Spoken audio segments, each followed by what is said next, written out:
conflicts for in briefing, like last time? I'll just maybe start the introduction. We're just going to deal with a couple of the issues that we didn't get around to from our workshop and briefing. We'll go through the process as we normally would. Any conflicts to declare, Councillor Milne? In briefing 2.1, naming of council facilities. Any other conflicts, councillors? Do I have one? Um, I don't think there's one. I don't think so. I'm stuck Land on this and use, it's just going round and round and round. land use and naming, I don't think so, and the Wide Bay Regional Plan. So Okay, there's no further declarations. I'll hand over to you, Mr. Kitchen, and lead us through this enthralling document that you pour your heart and soul into. Thank you, Mr. Mayor. Afternoon, councillors. Very quickly, quick overview of the new draft regional plan. It came out last week for public comment, the week before last now, public comment. It's on exhibition until the 24th of February. Today's briefing is just give you an overview of what's in it. We haven't done a detailed analysis yet. We'll work through that over the next couple of weeks.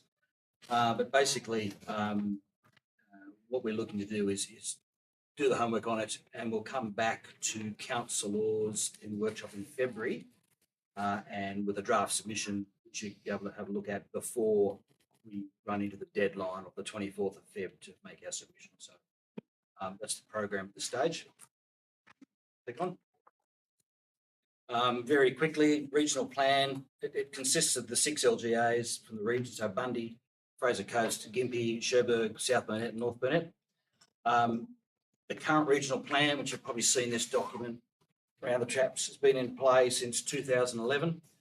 And basically, traditionally, our regional plan sets out the state government's land use policy settings for the region that we then have to reflect in our planning scheme, or where our scheme might not be consistent in our DA decisions as we go through.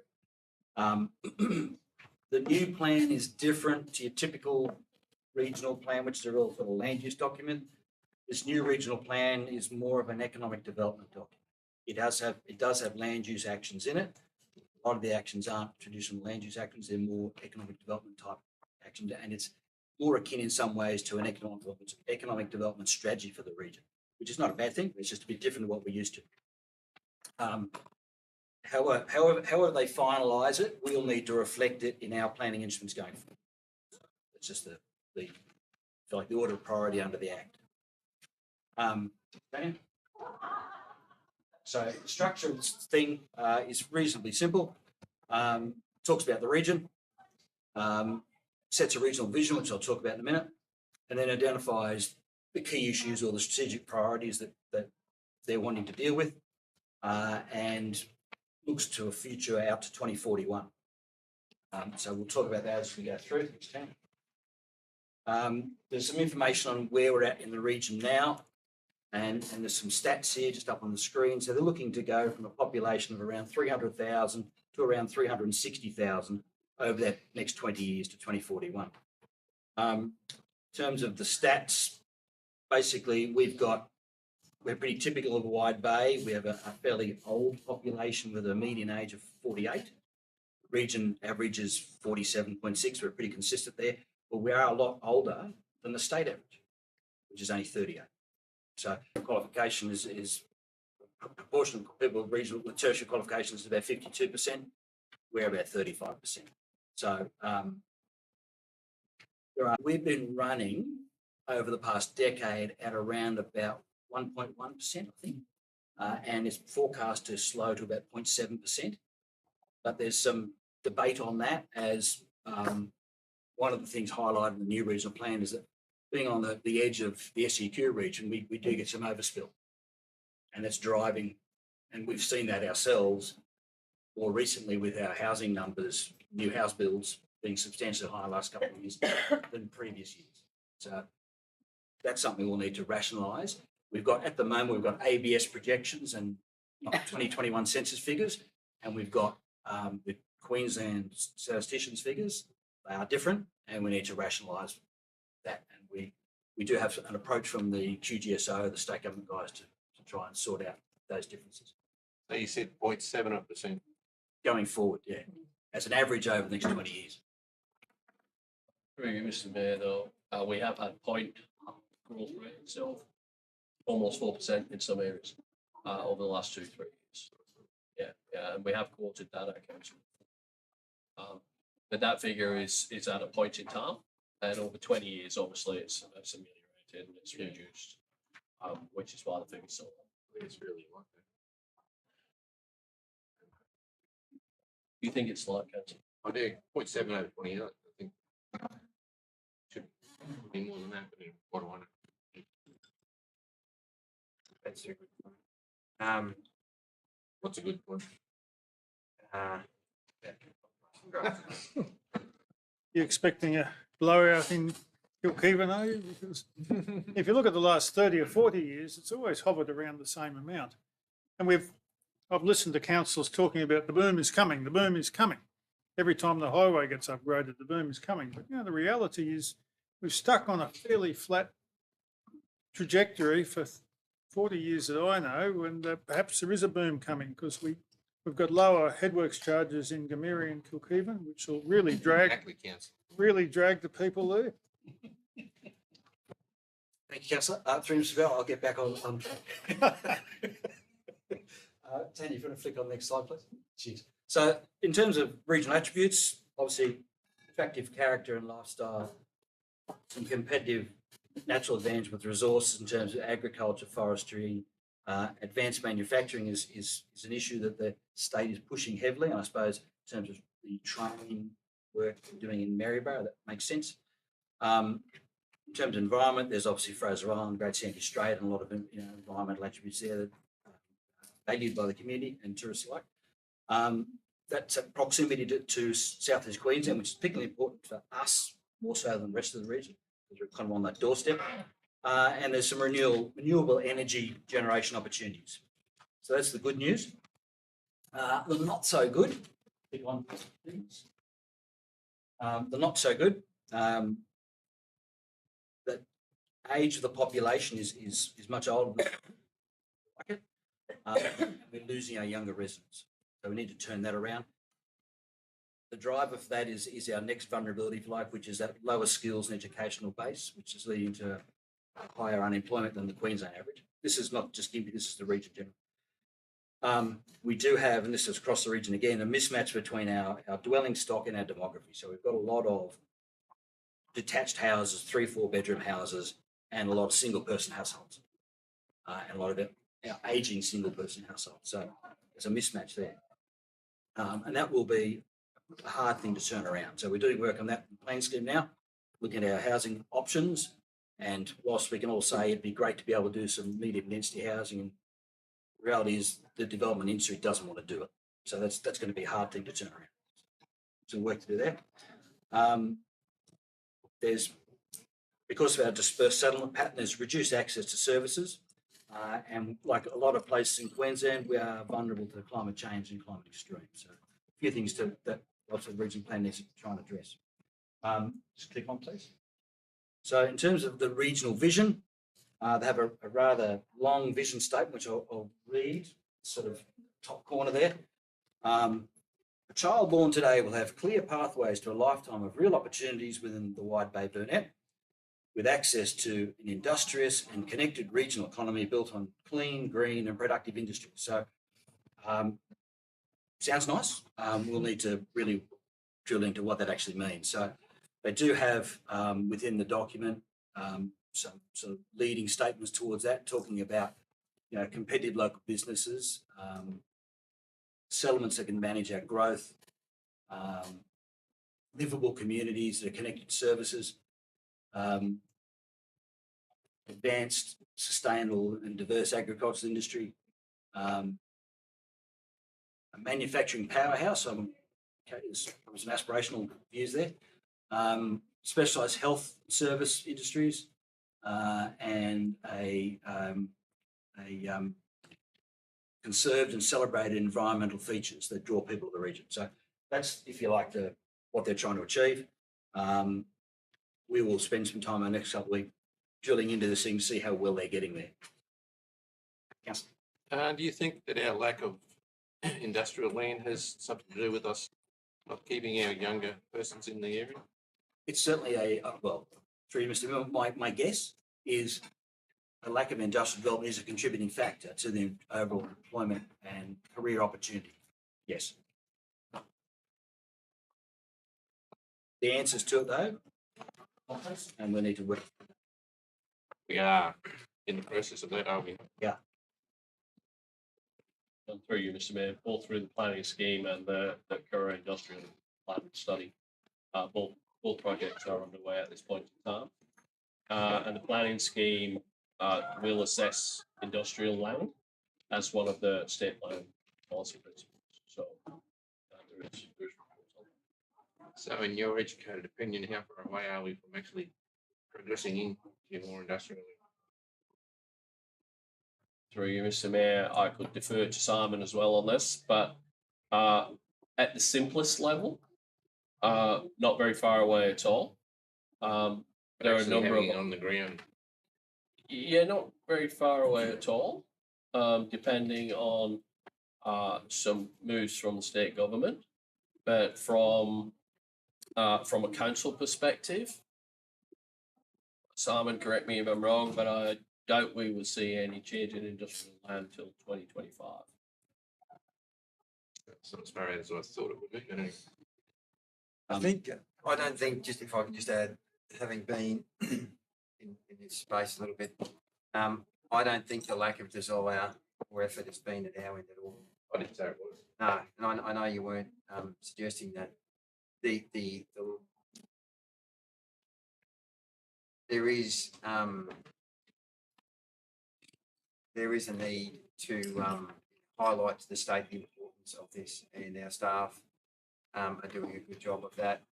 You know, when we started this conversation with the state, sort of in mid 2020, the response was, well, it was a 6-year program, and that was if it was fast tracked.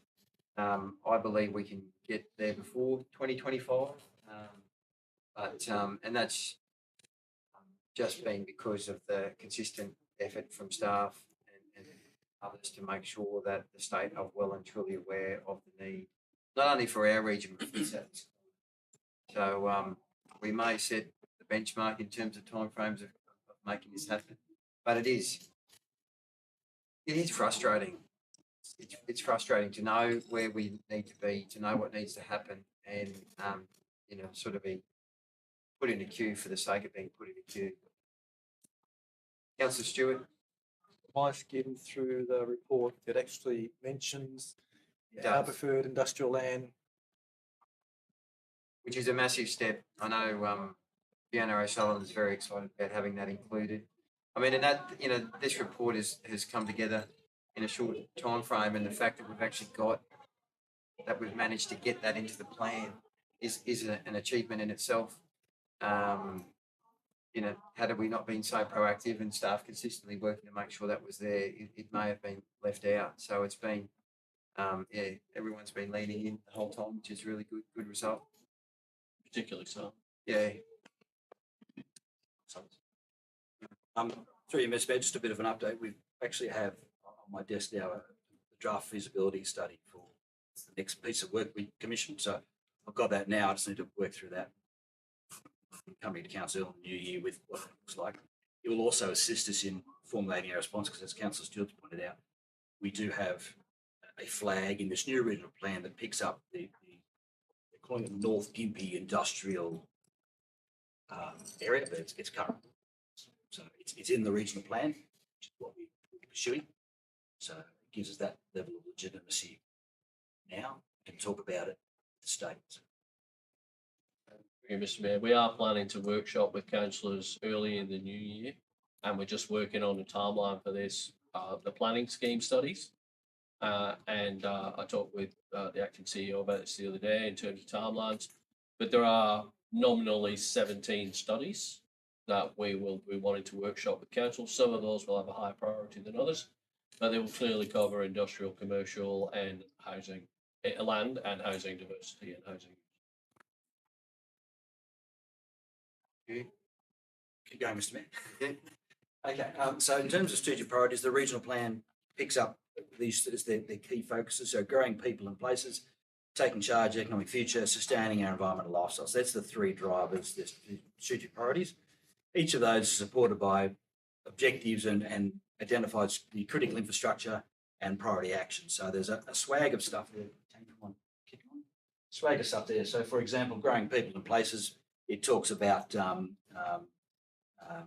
critical infrastructure being digital connectivity and water supply, which is interesting because we still have not yet got an answer on water allocations yet. It's a separate piece of work state's doing, so there's a link there, which is at least they've recognised it. And then basically a range of actions there in the back of the regional plan document. There's a suite of actions. A lot of it is economic development focus, which is okay. Lesser so traditional land use planning stuff. So it's a mixed bag there, which sort of shows a more whole government response. Interestingly, in this growing people in places section, the draft plan makes specific reference to the need to work with Gympie Council on basically identifying potential growth scenarios and employment opportunities. So we've kind of been banging the drum with the state as part of this planning, as part of the lead up to this work. So it's good to see they've sort of taken on board. So it's a piece of work that'll work more closely with the state. Thanks, Tanya. In terms of economic future, the regional objectives there basically to become a manufacturing powerhouse. Again, that might be more Gympie, Maryborough focus, perhaps, I'm not sure. But certainly the state's alive to the need to boost industrial activity in the region, which is good. Support agriculture and agribusiness, and also grow the health and education sectors. We do have significant ageing populations, so we do need that health service support, and the education sectors will also help keep us younger people to try and reduce that average age.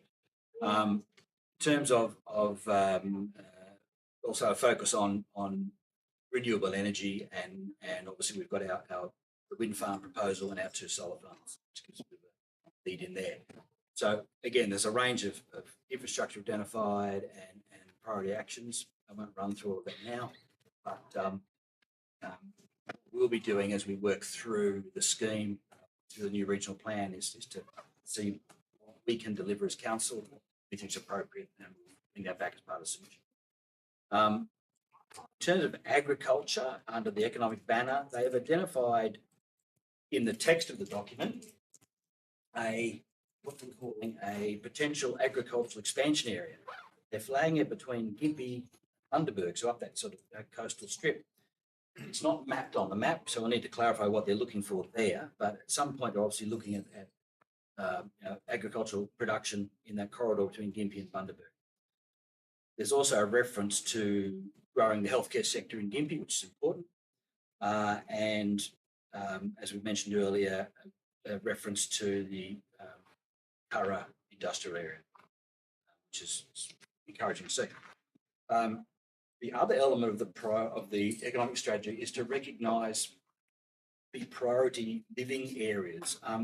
Councils might recall earlier this year we had that debate and the exhibition of an amendment to this current regional plan dealing with RA 384, the restricted area 384, and converting the restricted area around Gympie to a priority living area under a different piece of legislation. The regional plans dealt with that, but it's also established additional priority living areas at Ammermoor, Gameri, Ganalda, Imbil, Kilkeven, Rainbow and Tin Can.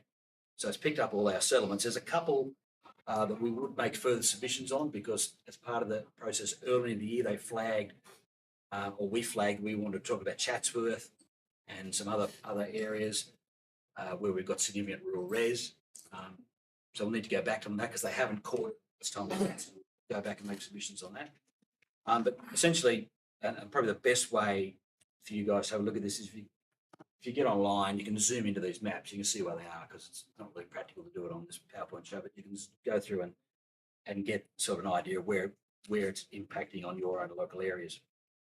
And if there's any sort of concerns arising out of that, send me an email. We'll include it in the submissions. So, So essentially, just flick on through these, please, Tony. There's Ambermoor, Mary, Gunalda and Imbil, and Tin Can Bay. And then basically, the thing to note is that these new these new priority living has replaced the old Resources Act RA 384 designation. So, it's similar to what they said they were going to do at the start of the year. They've done it. So all good.